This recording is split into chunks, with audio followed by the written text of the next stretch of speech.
has come to play. He's the biggest of them all. Step back, 4-3. Phoenix forced a turnover at halfway. Oh, yes, sir. Yes, sir. Clock at 10. Adams the off balance. Oh my goodness! 2 on the clock. Alrighty guys, and welcome back to the Basketball Fix podcast, and we are continuing on with NBL Free Agency Fix, and boy oh boy has it been a big day on the NBL Free Agency sort of market and landscape as well, with obviously the main man, and I'm obviously very disappointed to say this as a Perth Wildcats supporter, and as much as I try to keep the Basketball Fix as unbiased as possible, today is the day where we get to reflect on one of the greatest players of all time in NBL history and have a bit of a look at maybe what the Perth Wildcats may do going into NBL 26 with their current roster and obviously the moves they may be able to make heading into an exciting and refreshed NBL 26 with so much unknowns and uncertainty. But today's episode is going to be about the main man, Bryce Cotton. Like I said, we'll jump into a little bit of a chat about what the Perth Wildcats can do with some of their out-of-contracted players. Maybe they want to bring back a few of those guys. We would then look to sort of see if the Perth Wildcats could potentially target somebody that we may know in the NBL landscape to sort of somehow replace the massive void and hole that Bryce Cotton has left. And then obviously we're going to touch on, like everyone else has lately, especially with this story, about the potential of Bryce Cotton going to either Japan and teaming up with Trevor Gleeson, or is there a slight, small slither of hope for NBL fans that he somehow returns to the NBL just with another team? But we'll leave all that until later on in the episode. But let's reflect on the great man himself, Mr. Bryce Cotton. This guy will go down as one of the greatest players of all time. He is a superstar in every sense of the word. He's a 5-time NBL MVP, a 3-time NBL club champion. He has won countless Perth Wildcat MVP awards as well. And he will go down as, I think, one of the greatest faces of the league in arguably the best era of the NBL. Now, we will touch on this a little bit in a second, but the impact that he's had on the league as a whole, from his first moment on the court in the NBL to his last game against Melbourne United in the semi-finals in game number 3, the impact has been amazing. And we look at the league as a whole. We look at where the NBL was, sort of 8-9 years ago when Larry took over, and we spoke about that yesterday on Beyond the Buzzer. And if you want to hear more about that, go check that episode out as well. But the league was a basket case. It was a dead league. It was hemorrhaging money. The league was bought for $7 million. And Bryce Cotton essentially came in at a very similar time to that and grew with the league and grew the league. And he made this sport and he made the NBL a worldwide and world-renowned sort of league as well. Because we've seen now guys go from the NBL over to the NBA. And there's one name in particular which always sticks out. I get goosebumps thinking about, obviously, Bryce Cotton and the legacy and everything like that. But one guy sticks out for me, and it's Jay-Sean Tate, former Sydney King player, obviously went over to the Houston Rockets in the NBA. And he got asked a question about, who's this Damian Lillard of the NBL? And he said, man, that's my guy, Bryce Cotton. And that was the impact that he just had on so many players. He was a big shot maker, a big shot taker. He was a leader. He was a silent assassin. There was no moment too big or too small for Bryce Cotton to just have an imprint his sort of game style and obviously his DNA onto some sort of stretch of the imagination as well. And I honestly, I reflect on obviously Bryce, and I think a lot of Perth Wildcat fans will reminisce with me a little bit here. And I was 15 when Bryce Cotton joined the Perth Wildcats. And that was when I was just most in love with NBL basketball and especially the Perth Wildcats. And we had the likes of guys like Damian Martin, Greg Hire, Sean Redditch, legends of the Perth Wildcats and the NBL.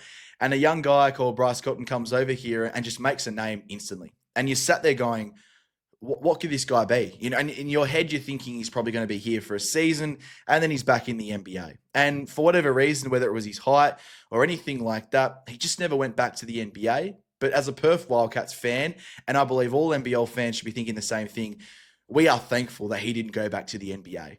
Now, he was just an absolute talent and was just an absolute dominant force from the first moment he stepped on the court. And the pressure that comes with, obviously, like I give him the title and the name, obviously, of being the face of the league, That is unlike anything we have ever seen in any sort of sport. We see it in the NBA right now. Obviously, LeBron James has been the face of the league for his entire 20 years in the NBA. And now everyone's talking about who do we replace him with and who's that pressure go to essentially? Is it Anthony Edwards? Is it Shai Gilgeous-Alexander? Is it Giannis Antetokounmpo? It is the most daunting thing, essentially, to be the face of a professional league, especially when it's in such a worldwide audience like basketball is as a sport. And Bryce Cotton has handled it with poise, with class, with leadership, with love, respect, and everything like that, because he is just a genuinely great guy. And obviously there's plenty of speculation and plenty of rumors about why Bryce has left the Perth Wildcats. We obviously hear the things about him and John Riley's relationship. We hear, things about him wanting to try other leagues and try other parts of the world. And maybe with his family being at a relatively young age, this is the best time. He's 32 years of age and everything like that to go and try another professional league around the world and just give it a bit of a go and make a bit of cash. And oh, don't get me wrong. I 100% understand all of the reasons as to why he may have been a driving force of him leaving the NBL. And am I still saddened when I think about, the possibility of him making a couple of extra $100,000 a year and experiencing the world and everything like that? 100%. But as a Bryce Cotton supporter and a fan of his, I'm excited for him and those opportunities that come as well. And I think that's what all Perth Wildcats fans have got to think about. There has been no more loyal player in the NBL, you'd say, from an import perspective, than Bryce Cotton has over this last, 9 to 10 years, essentially, with him being in the league. Corey Homicide Williams, rest in peace, my man. And he said this years ago, he's the greatest import of all time. And that was about 5 or 6 years ago, essentially. From then on, he's won another couple of MVPs. He's obviously established himself even further into the record books in so many different ways as well. This guy has genuinely had the chance, essentially, of potentially matching Andrew Gaze in MVP trophies and probably pushing the conversation of who is the greatest player of all time in the NBL. And as an NBL fan and as an NBL person who covers the league, that's what I'm most disappointed in right now. And it's the sort of conversations that we could have potentially had where we've got this Michael and LeBron in the NBA and the conversations and the debates never stop. We could have been having those same conversations, obviously, with Bryce and Mr. Andrew Gaze. But let's move on from, obviously, the disappointing news. And we want to look now from a Perth Wildcats perspective. And I guess the big question now is what does life after Bryce look like? And obviously, they haven't had the championship success in which Bryce Cotton would have hoped for, the Perth Wildcats organization wouldn't have hoped for in the last couple of seasons. But what they have had is the support of the Perth Wildcats army, the Red Army, the faithful supporters. And they've been building towards something special. And I think John Riley is starting to, I know there's a lot of critics of John Riley's, but I think he's starting to establish himself as a relatively good coach in the NBL. This is his first proper professional coaching gig at any stretch of the imagination. And I think he's doing an incredible job. Now, the big questions, obviously, when we look at the Perth Wildcats and we start to look at, what they could potentially be coming into NBL 26, this is where it gets, one, exciting, but two, scary from a Perth Wildcats perspective. And why do those two things go in the same category? Well, the sort of scary thing is the fact that the Perth Wildcats, for nearly a decade, will go into, for the first time in nearly a decade, will go into an NBL 26 season without Bryce Cotton. That is daunting when you have the best player by far in the NBL on your roster, and all of a sudden that's gone. Now, the exciting part for that, though, and the part that I'm trying to look for from a positive mindset and trying to look forward, essentially, is what can the Perth Wildcats now do with this roster and also the little bit of extra cash that they will have now to evenly distribute that between not only the rest of the imports, but also the role players and bench players as well. So, coming out of contract for the Perth Wildcats, obviously Bryce Cotton has left the Perth Wildcats. You've got Hiram Harris, you've got Michael Harris, you've got Benny Henschel, who could be another guy on the way out, definitely with obviously an NBA sort of draft experience on his way and coming up very shortly, which is super exciting for Ben. Obviously, we're going to touch on Keanu Pinder in this little bit of a segment as well. Does this open the door up potentially for Keanu Pinder to re-sign with the Perth Wildcats to try to establish himself as the number one guy on a team again from a local perspective? We're not sure. Jesse Wagstaff has obviously excitingly re-signed for 1 year. I thought that was the first domino, to be honest with you, that Bryce Cotton was going to stay with the Perth Wildcats in NBL 26, but obviously the way things have panned out, we know that is no longer true. And then the last two guys we'll speak about is Tai Webster and Dylan Windler, who are two very, very important pieces to the puzzle when we are looking at the Perth Wildcats going forward. So The most exciting thing from a Perth Wildcats perspective is the fact that Christian Doolittle has signed a 3-year, fully guaranteed contract with the Perth Wildcats. We've spoken about this already on the NBL Free Agency Fix. I believe it was day number 1. So if you want to go and check that out, go check that episode out, and we break that down a lot more, what it means to the Perth Wildcats, and obviously Christian as well. But that is the guy right now who the Perth Wildcats, it looks like, has spent ample amount of money on to build a team around him. And he's shown that he is 100% capable of having a team built around him. And that is genuinely super exciting for Perth Wildcats fans. You have got a top 10 talent in the NBL, and he is probably going to push for a top 5 next season for the Perth Wildcats. I'm just grabbing his numbers up right now as well. But we got to see, obviously, from Doolittle, the development from not only being a defensive specialist like he was in his first NBL season to this all-around great player. Now, he averaged 15.4 points per game, 7.8 rebounds, 3.6 assists, and shot 52% from the field. Outstanding numbers. Now, I think from a Perth Wildcats perspective, my next rule of thumb is going and locking in Tai Webster on a couple of years. And there's a couple of reasons for that. Tai is an incredible player. You see when he's on the court, he is a barometer for the Perth Wildcats. He gets the fans going, he gets the team going, and he's an incredible talent. Now, the only queries and I guess the only questions that you have around Tai is obviously the injuries and the body and everything like that.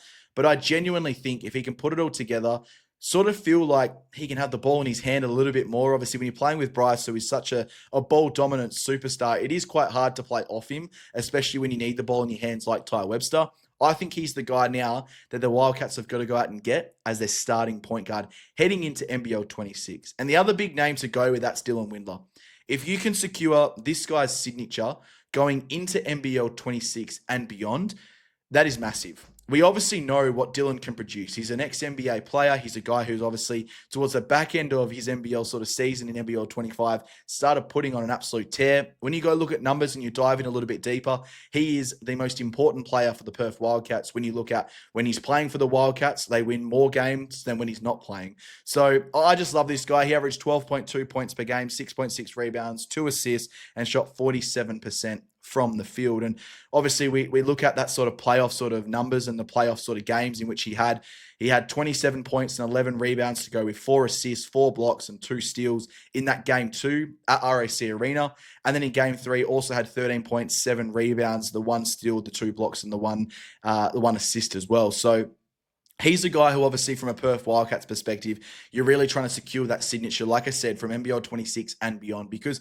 he works so well with the Christian Doolittle and what I think John really is starting to try to build. He's trying to build a transitional defensive team which plays with pace on the offensive end, which jacks up a lot of threes, and you're looking at the analytical side of basketball. We've seen it all the time, especially in the NBA. The more three-point shots, the better. It seems to be. That's the analytical side of it. I don't know why.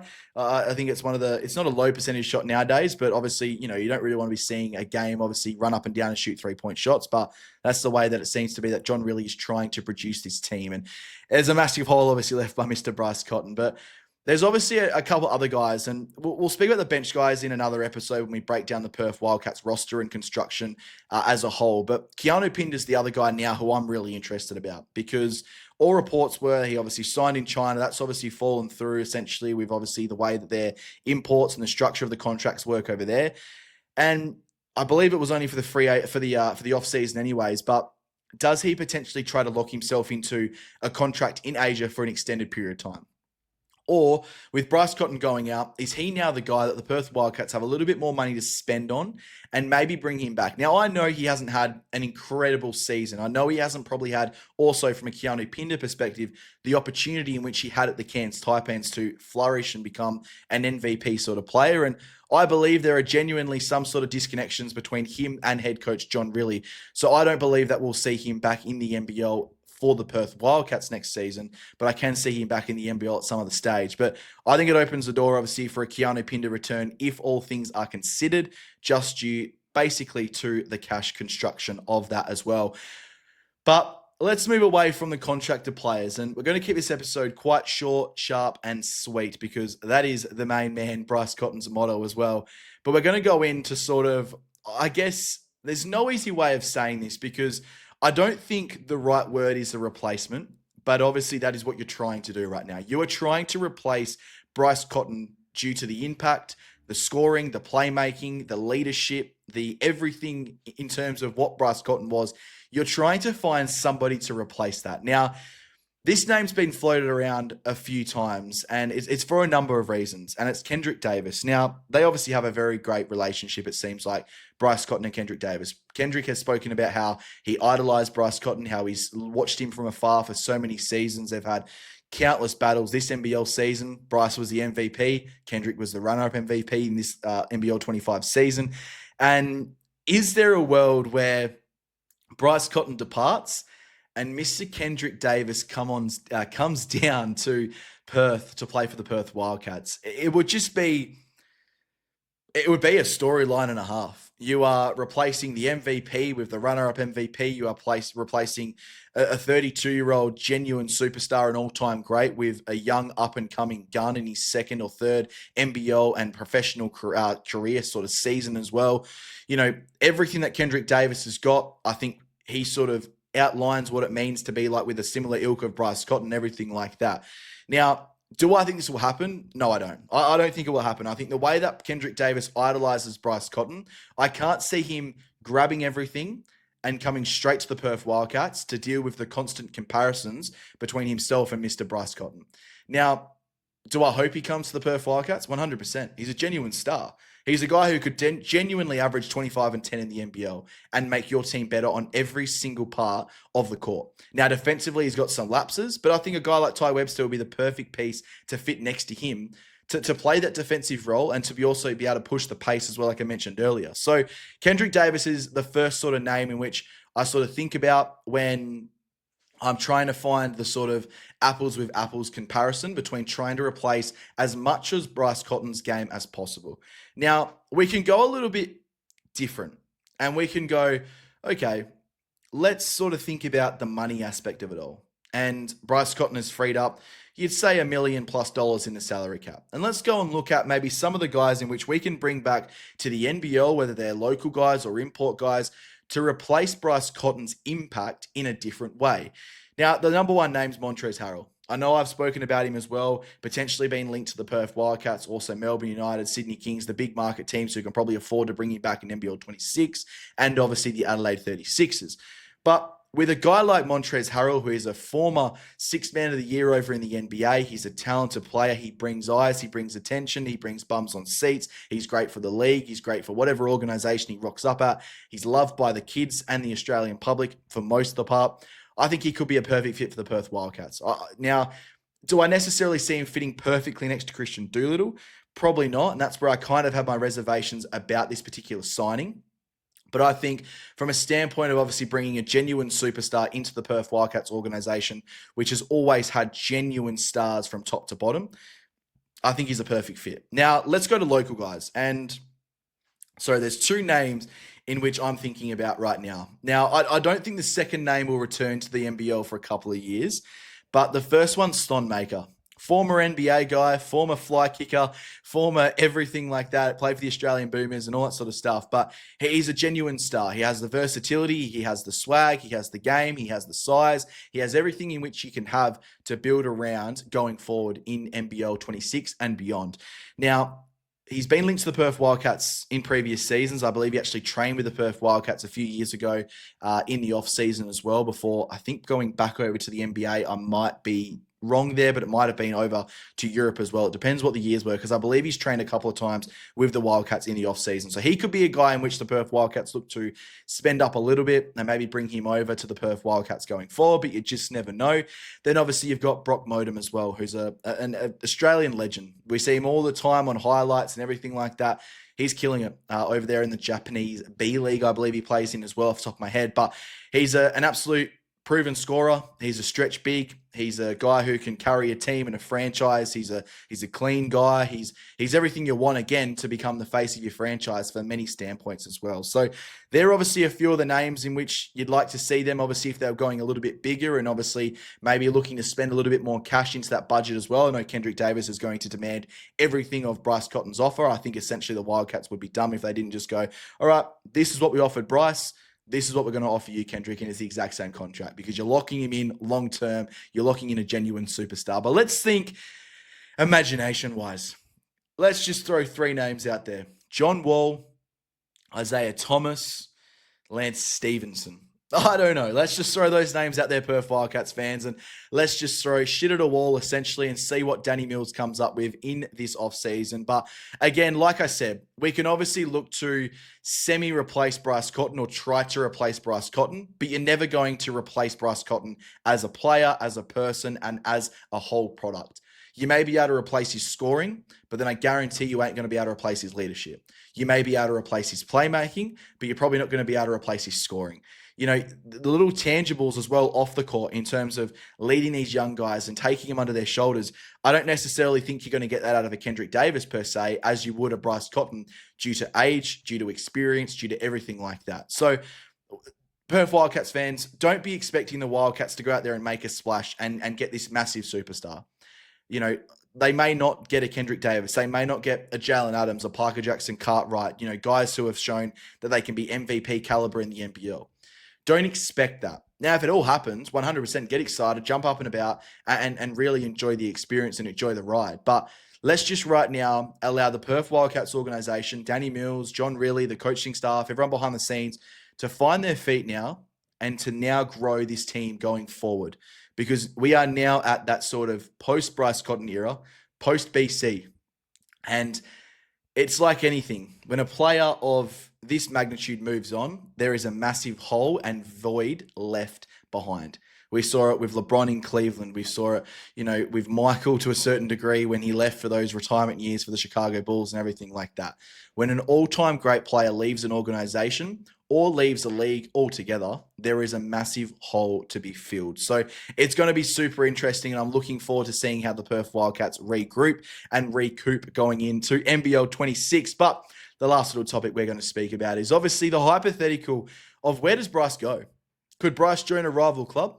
There's obviously been speculation and talk about that for this entire NBL season. And there's a couple of obviously rumors in which we'll sort of break down a little bit that we've spoken about before around Bryce Cotton. Now, he's expected to obviously play in Asia with Trevor Gleeson. That has been the sort of consensus from the start. If he doesn't return to the Perth Wildcats, he will take his talents to Japan to play with Trevor Gleeson in the Japanese B League.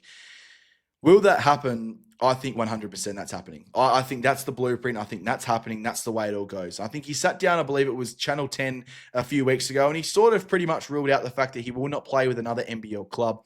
But for whatever reason, the NBL, and I can completely understand it, are trying to get all little bits of last clickbait out of the Bryce Cotton in this move, in this situation. And they're trying to bring up the fact that will he play for another NBL club? Now, I'm going to throw this out there. And I think there's only two other clubs in which can afford his services going into NBL 26.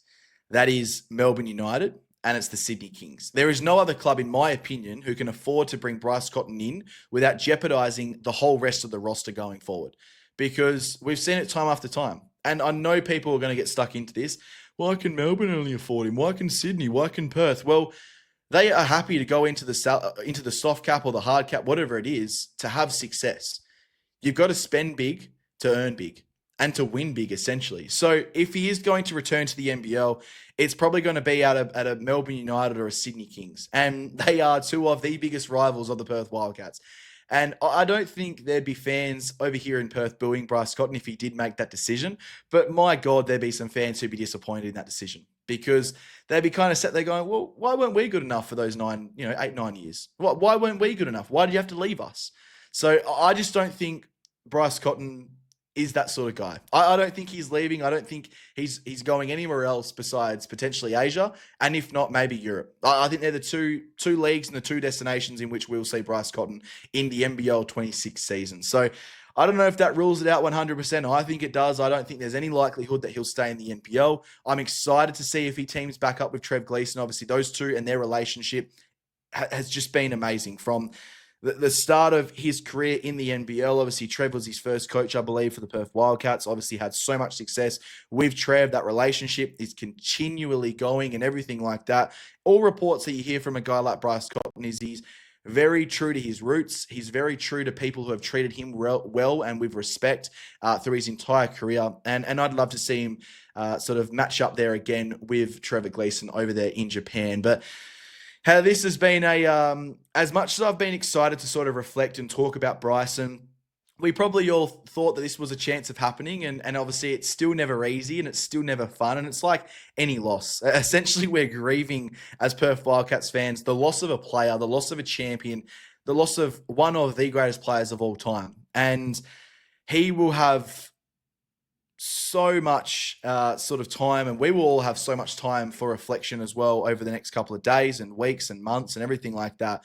But for right now, I just don't want to see any shit on social media. No one calling out, and I don't think there will be, but no one calling out Bryce, or no one getting stuck into John Riley, or no one getting stuck into Danny Mills or the Perth Wildcats organization. Just leave it, put it to bed, and just allow this situation to happen. Free agency is just around the corner. It is so close. We will see the constructions of these rosters very quickly. If a Kendric Davis signs to the Perth Wildcats, we'll see it relatively quickly.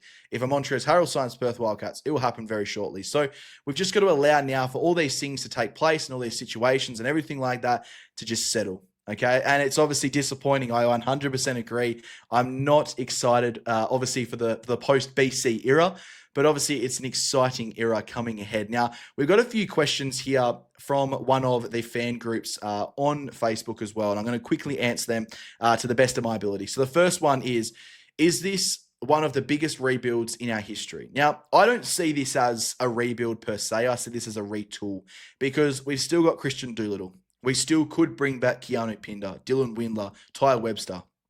This isn't a rebuild. This is a retooling experiment for the Perth Wildcats heading into NBL 26. So be excited, obviously, have fun with it, enjoy the ride, and that's where I sort of look at it. This is no rebuild, this is a retool.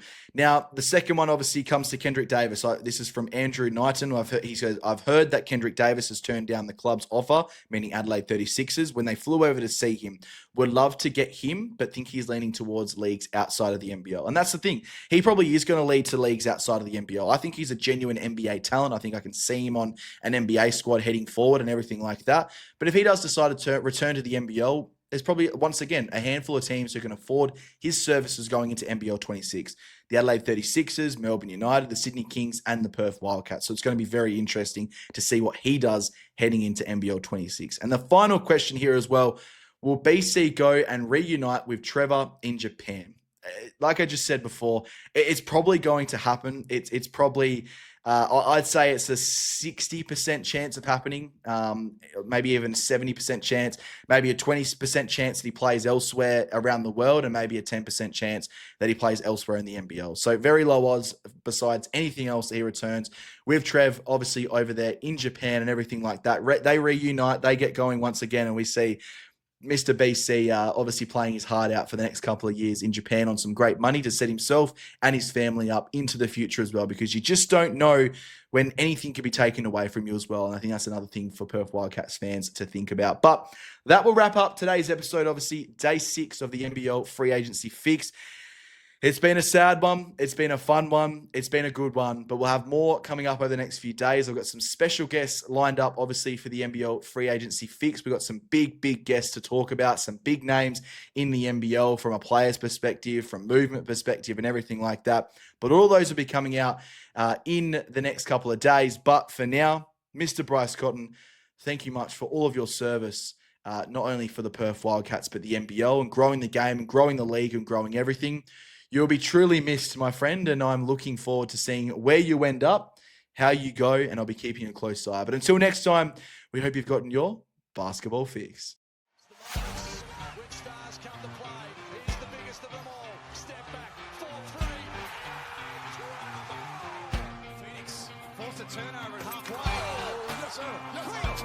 Clock at 10.